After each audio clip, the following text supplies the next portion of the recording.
Хүүхдүүдээ бид өнөөдөр 11-р ангийн соёл бүлэг сэдвийн соёлын даяаршил гэсэн сэдвийн хүрээнд ярилцах.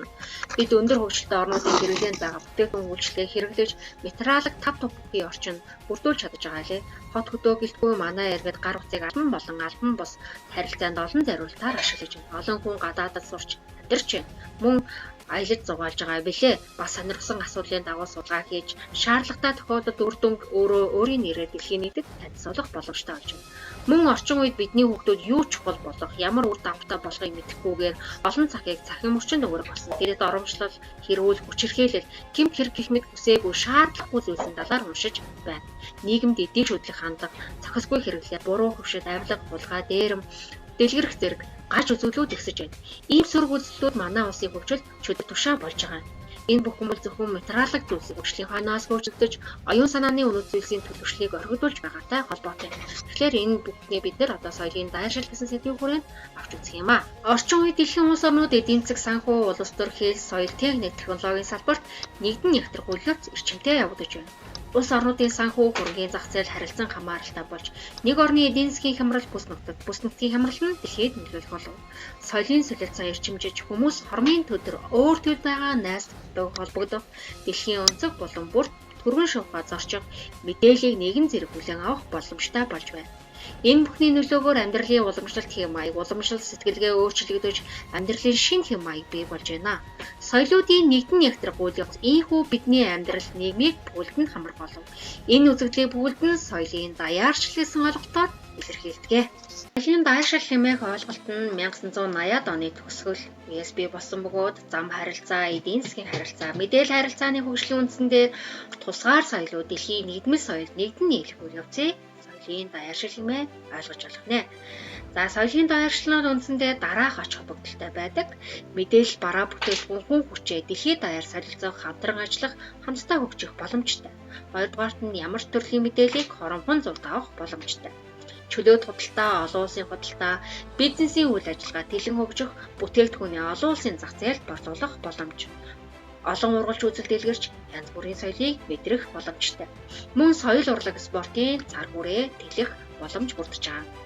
Пүүг соёлын дусгал зүйлсийг сэргээх, хадгалах, хамгаалах, өндөр хөгжилтэй орнуудад суралцах, олон улсын аялал жуулчлал хүрээгээ дэлж гадаадын бүтээгдэхүүн соёлыг хэрэглэж шинэ арга технологид суралцах боломж. Үндэсний соёлын үйлдвэрлэлээр олон улсад өрсөлдөх чадварт эргээр нөлөөлөх боломж. Соёл боловсрол хариулсан олон нийтийн байгууллагын үүрэг өсөн нэмэгдэх боломж. Мөн муу муухай үзэгдэл, турамгийлэл, хүний эрхийн зөрчилтэй тэмцэх, хамтран ажиллах ажиллагаа сайжирч байгаа билээ. Тэгэхээр соёлын даяаршил үндсэндээ маш олон ач холбогдлыг агуулж байна. Соёлын даяаршил нь эдгээр ач холбогдолтойгоос гадна хэд хэдэн бас сөрөг талтай байдаг. Тухайлбал энэхүү даяаршиж байгаа нийгэмд тухайн улс орон соёлын өв уламжлал, үндэсний зан заншлаа хэрхэн авч үзэх вэ гэдэг асуудлыг чухлаар яригдаж байгаамаа. Люксембург хотод болсон ЮНЕСКОгийн 2009 оны соёлын төрөл зүйл, соёл хоорондын харилцааг тэтгэхгүй илтгэл, соёл нь даяаршлын өмнө тэгш байж чадахгүй учраас тэлсэж үлдэхийн төлөө тэмцэл хийж, соёлын өөрийгөө илэрхийлэх хэлбэрийг хадгалан үлдэхийн тулд бүх талын боломжит хүчин чармайлт гаргах учиртай хэмээн тэмдэглэсэн байна. Иймээс үндэсний соёлын өрмөц шинжээ хадгалах, үндэсний онцлогийг даяаршлын сул талд алдахгүй байх нь чухал юм байна. Мөн ЮНЕСКОгийн соёлын төрөл зүйл, соёл хоорондын харилцааг тэтгэхгүй илтгэл, соёлын харилцан үйлчлэлийн 3 хэлбэрийг тодорхойлсон. Үүнд соёлын солилцоо. Соёлын солилцоо гэдэг бол улс үндэстэн угсаатын соёл хоорондын харилцан үйлчлэх хэлбэр юм. Хоёрдугаарт нь соёлыг хуулбарлан дүүрэх. Нэг хэсэг хүн амын соёлын амьдрал нөгөө хэсгийнхтэй адилсан. Өмнөх соёлын дадал хвшлээс хавьгүй илүүд үзэж хүлээн зөвшөөрсөн сэтгэлгээний үр дүн юм. Энэ үйлчлэл нь орчин үеийн соёлын зарим төрөл, урлагийн төрлөлөд хүчтэй нөлөөлж, үр дүн авчирдагч үндэсний соёл сөргөөр нөлөөдөг сэтгэлгээ юм. Соёлын тулгал.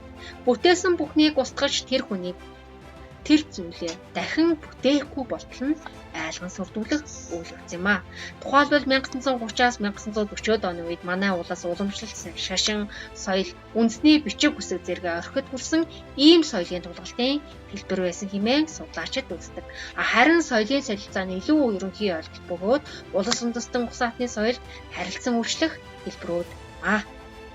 За энэхүү одоо даяаршиж байгаа энэ нийгэм бид нэр одоо ямар бодлого баримтлах систем байвч энэ бодлого баримтуулж байгаа бодлого бол үндсэндээ дутууртай хөгжил юм. Тогтвортой хөгжлийн үндсэн 3 тулгын чулуу байдаг. Үнэн нь байгаль орчин, нийгэм соёл, эдийн засаг. Тэгэхээр тогтвортой хөгжил гэж юу юм бэ гэвэл өнөө цагийн хэрэгцээг хангахдаа ирээдүйн хойч үеийнхээ хэрэгцээг хангах боломжийг хязгаарлахгүй байх явдал юм а.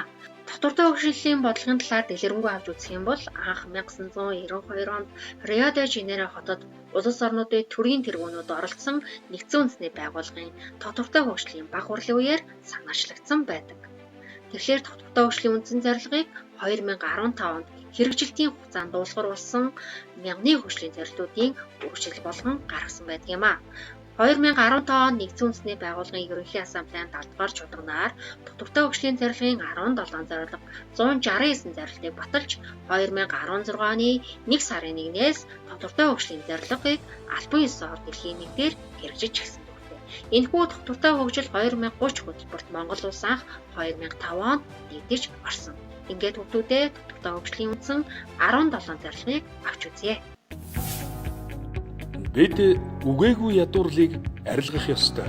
Шудраг бус байдал, тэгш бус хуваарлалтын эсрэг тэмцэх шинэ үеийнхэн бол бид юм. Бид уур амьсгалын өөрчлөлтийг зогсоох, байгаль их дэлхийг хамгаалах үүрэгтэй. Улс орон бүрт тулгарсан бэрхшээл бүрийг шийдвэрлэх, ард иргэдийнхээ жаргалтай амьдралыг бий болгохын тулд тогтвортой хөгжлийн 17 зорилтуудыг дэлхийн улс орон хүн бүр дэмжиж оролцох нь чухал үйлээ. Одоо тогтвортой хөгжлийн 17 зорилтуудыг танилцуулъя. Нэг ч хүн ядууралд өртөхгүй байх. Нэг ч хүн өлсөж цангахын зовлонгүй байх. Нэг ч хүүхэд эмчлэгдэх боломжтой өвчний улмаас энддэггүй эрүүл мэндийн тусламжийг насан туршдаа авч чаддаг байх. Хүүхэд болгон сургуульд явж мэдлэг боловсрал, ур чадварыг эзэмшдэг байх. Эмэгтэйчүүд өөрийгөө хөгжүүлэх боломжтой, тэгш эрх мэдэлтэй, аюулгүй амьдрах боломжоор хангагдсан байх. Хүн бүр гэр, сургууль, ажил дээрээ ундны цэвэр ус болон шаардлага хангасан ариун цэврийн байгууламжаар хангагдсан байх. Хүн бүр эрчим хүчний тогтвортой их үүсвэрээр хангагдсан. Бидний ашиглаж буй халаалт, гэрэлтүүлэг, эрчим хүч нь их дэлхийдээ хор хохирол учруулдаггүй байх. Эдийн засгийн хөгжил нь хүн бүрийг ажлын байраар хангахад чиглэгдсэн байх. Бидний ашиглаж буй аж үйлдвэр, дэд бүтц болон инновац нь мөнгө олохын төлөө бус. Харин бидний амьдралыг илүү сайжруулахад зориулагдсан байх. Ялгуурлан гадуурх болон туйлширсан хэлбэрийг бүрэн устгасан байх. Нутаг орон хот суурин нь аюулгүй, дэвшингүй бөгөөд иргэн бүрээ дэмждэг байх. Бид өөрсдийнхөө хэрэгжилж байгаа бүхнийг нөхөн сэргээж чаддаг. Их дэлхийгээс авсан бүхнээ эргүүлэн өгдөг байх. Уур амьсгалын өөрчлөлтийн аюул занлын эсрэг шийдвэртэйгээр зогсдог байх. Гол горихоо далай тэнгисээ хайрлан хамгаалдаг байх. Ой мод ан амтан газар дэлхийг хайрлан хамгаалдаг байх. Хүн бүр хуулийн өмнө ижил тэгш хэрэгтэй байхаар шудраг ёсыг хуульчилсан байх. Тогтвортой хөгжлийн зорилтуудыг хүн бүрийн амьдралд бодит байдал болгохын төлөө бүх төрлийн түншлэлийн хүрээнд хамтран ажилладаг байх ёстой. Дэлхийн тогтвортой хөгжлийн төлөвлөгөөг улс орон хүн бүр хэрэгжүүлж аз жаргалтай, эв нэгдэлтэй амьдрий.